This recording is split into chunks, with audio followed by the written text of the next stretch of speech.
All right, so this is going to be lesson one, the very first lesson. And actually, we're not even really going to get into learning actual Japanese yet. We're just going to go over the basics of the language and kind of how to start. Because I always think that's the hardest part. Like, even for me, I've like said to myself, I'm going to learn Spanish or I'm going to learn Arabic now that I've kind of gotten to a point where I'm really comfortable with my Japanese. But yet, it's like starting is always the hardest part because it's so overwhelming. You don't know where to start, what textbooks are good, what methods work. And, having someone to be able to show you those things, having a teacher, I think is really, really, really important. And so, kind of just want to make these videos. I currently do tutor Japanese on the side of having an actual sales job at a Japanese company here in Japan. But I've had a couple of my students want to increase their classes, and I just can't do it. I'm already at capacity. So what I want to do is kind of make these lesson videos starting from scratch, absolute zero, knowing nothing about the language, and then gradually working our way up to even JLPT N1 level. If you don't know what the JLPT is, basically that's just a Japanese language proficiency test. It's a certification that you can get to basically prove how good your Japanese is. There's a little bit of controversy around it. I mean, not really controversy, but it's not like I have this, therefore my Japanese is this good. It doesn't test a lot of output. Actually, I don't think it tests any output. It's all input, listening, reading, vocabulary, kanji reading, and stuff like that. So, but you don't have to write, you don't have to speak, and so I think that's why some people are a little skeptical of the test. Nevertheless, it is the kind of the gold standard if you're going to put something on your resume or you want to prove your abilities in Japanese. So anyways, I'd like to start here just talking about where to get started, and then from the next lesson, we'll actually get into learning the actual Nihongo. So, all right. First thing you got to realize about Japanese is that there are 4 writing styles, okay? The first one being, and this one I don't even know if it really counts as a writing style, but it's Romaji. Basically what Romaji is it is the Japanese language in the alphabet. And so again, that is used as the bridge for foreigners learning Japanese and then Japanese people learning English. So that's kind of, going to be what that is used for. You won't actually see that a whole lot around, although you might. Next is going to be Hiragana. Hiragana is the most basic form of Japanese reading and writing. It is kind of like the standard. You can kind of write anything in Hiragana. You have to know it. Goodness, how many characters are there? I don't know how many characters there are, but it's the standard used for most words. So definitely got to know that.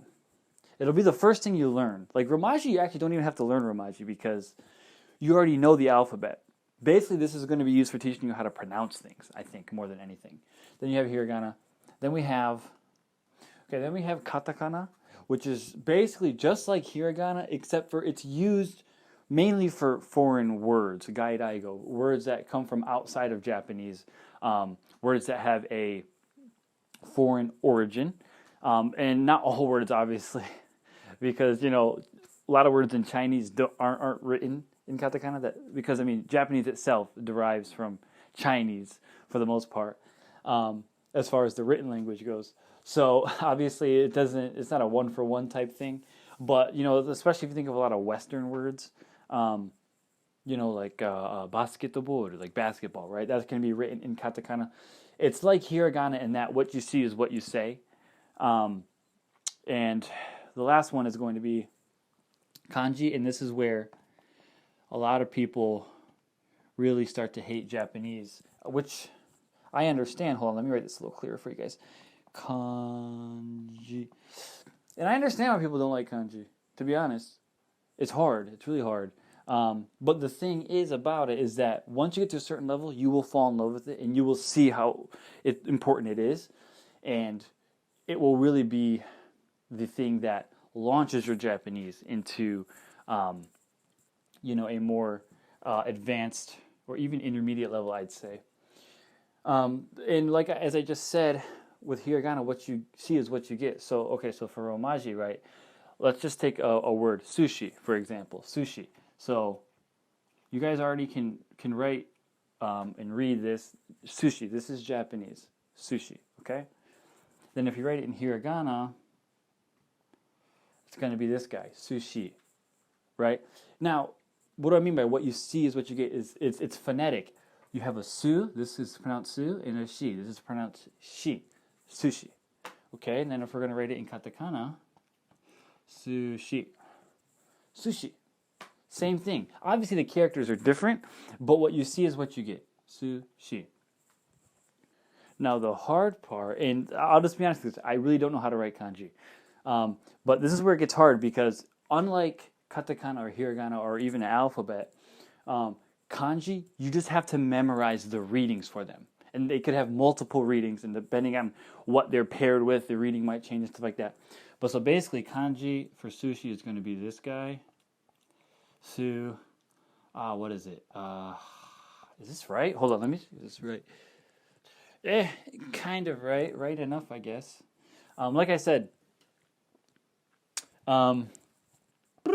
yeah, that's really ugly, but that's it. I really don't write kanji, and I'll get into this a little more later too.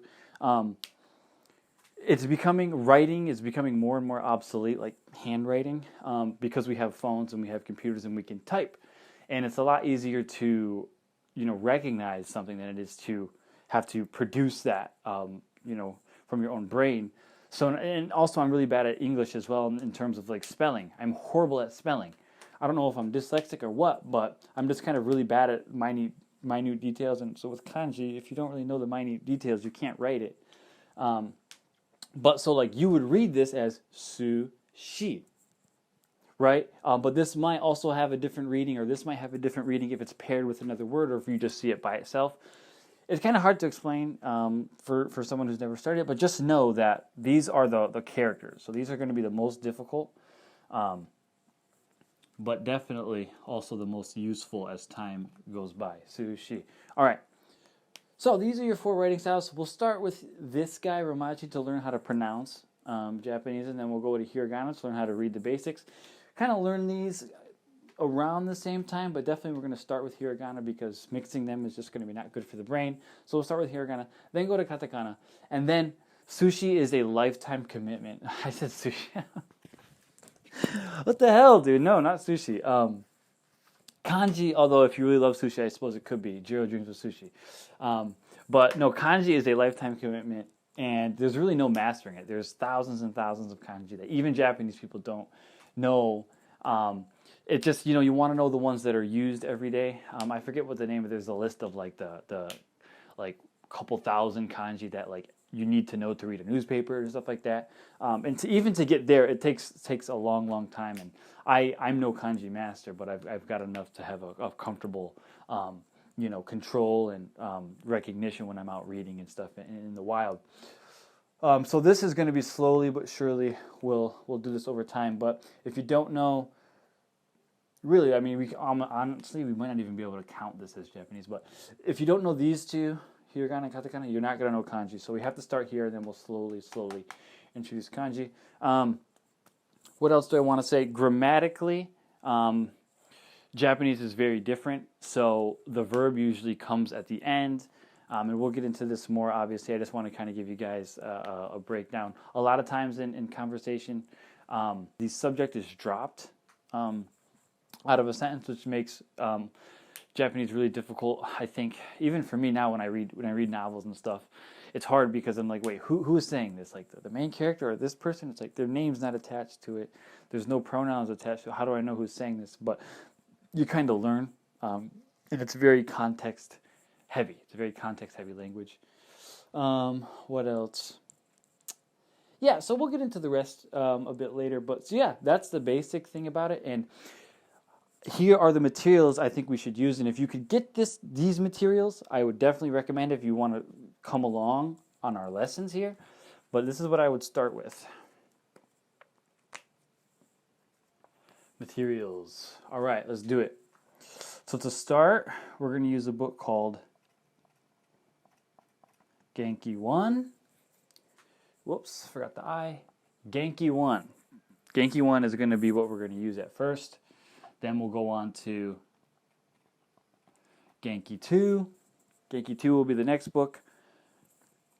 Then from there we'll get a book called Tobira. Tobira. What is it? Jokyu e no Tobira? Something like that. The Gateway to Advanced Japanese. It's a good link. I think it's a really good intermediate book. There's a lot of stuff in it, so it takes a while to get through, but it's really good. And then from there, we'll just do what I did from there was, just learning naturally through real Japanese manga, anime, whatever you want to use. And then also the Kanzen Master series for N2 and N1. I think Tobita kind of covers a lot of N3 material. Again, we're talking about the JLPT here. N3 material, so don't really need it. If you want it, you can definitely get it. But what I want to kind of make video lessons for would be the Genki 1, 2, Tobita, then Kaizen Master N1. Obviously, these take years. It's going to take years to get through all these. You could probably do this in 6 months, this in 6 months, this in 6 months if you really, really wanted to. But, I mean, just take your time with it. Do it at your own pace. My suggestion would be, maybe take 6 months, take another 6 months, take a year for Tobita even if you want. And then from there, just keep going. Because once you're at N2, N1 level, you're really at like advanced Japanese, I'd say.